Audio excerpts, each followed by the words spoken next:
it will shake up global oil and gas markets. Shale oil production has the potential to reach up to 12% of global oil production. That's equivalent to almost 14 million barrels a day. For a deeper look at the implications of this for the global oil and gas markets, and of course for Nigeria, being an oil producer, I'm joined in the studio now by Andrew Nevin. He's a partner at PricewaterhouseCoopers in Nigeria. Andrew, it's great to have you on the show again. Now, this is a big thing because I was taking a look at the report, and what struck my eye the most, beyond the growth we're seeing, pretty fast growth in the US, is the fact that Australia has now announced that discoveries of 233 billion barrels of shale oil resources. So it seems everyone is getting into the game now. Nigeria, to what extent would you say Nigeria is at risk of this as a result of this development?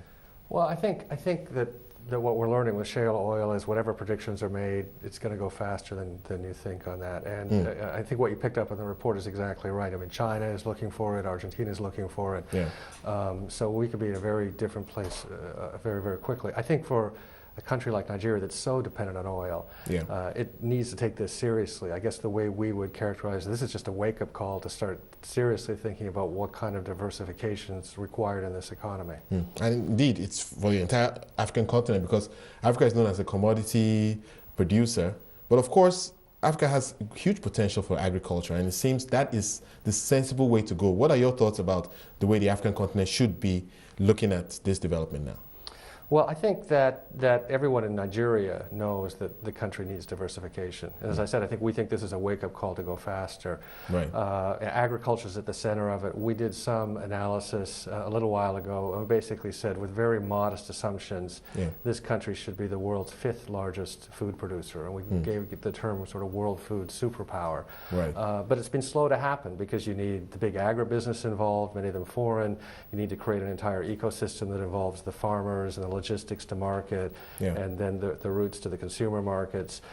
So it requires the governments to be involved at the state level, the national level, some big companies involved, a lot of capital, and it's not happening fast enough. But maybe people understanding that oil isn't going to necessarily be the engine of the economy will help Nigeria move faster. Well, I guess the good thing is that the current Honorable Minister of Agriculture seems to be taking this very seriously, and I think if you look at the economic transformation agenda of the government, agriculture is definitely a big thing there.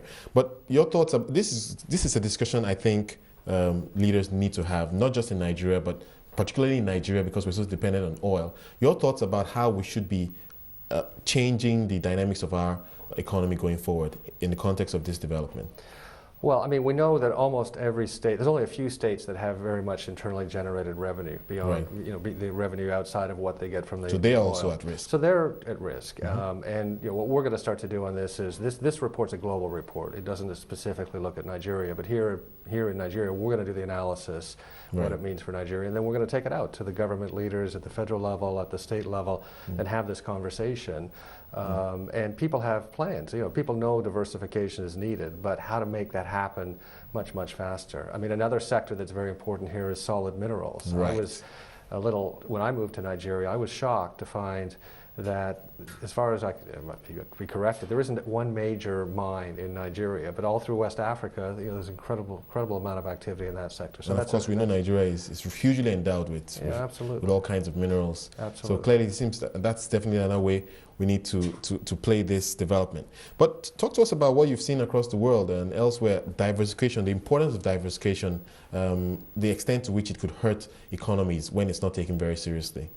Well, let me give you the positive example. I'm Canadian. Right. Canada, as people know, is the developed country that's managed the best through this economic crisis the last 5 years.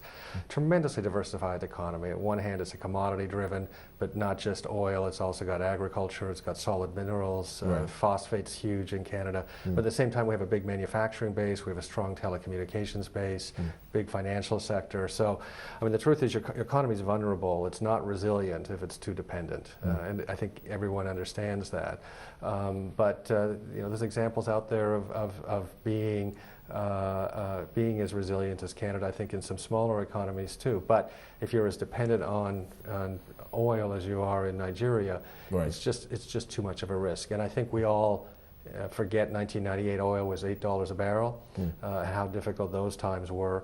and now it's $100 a barrel. We think that will go on forever. But in our report, I mean, we basically say it could be 40% lower than otherwise because of the impact of shale oil, and that's a huge, huge impact. Right. I mean, actually, I was just thinking this morning that it's beginning to feel like 2008 all over again. You know, when oil prices shot to close to $150 per barrel, now it's about 120 or close to that anyway. So there's a sense that we could get a little bit comfortable with where we are right now as an economy. So as you try to engage the leaders across the states and of course the federal government and elsewhere across the economy, what will you be telling them? What are the things that they really need to start looking at this stage?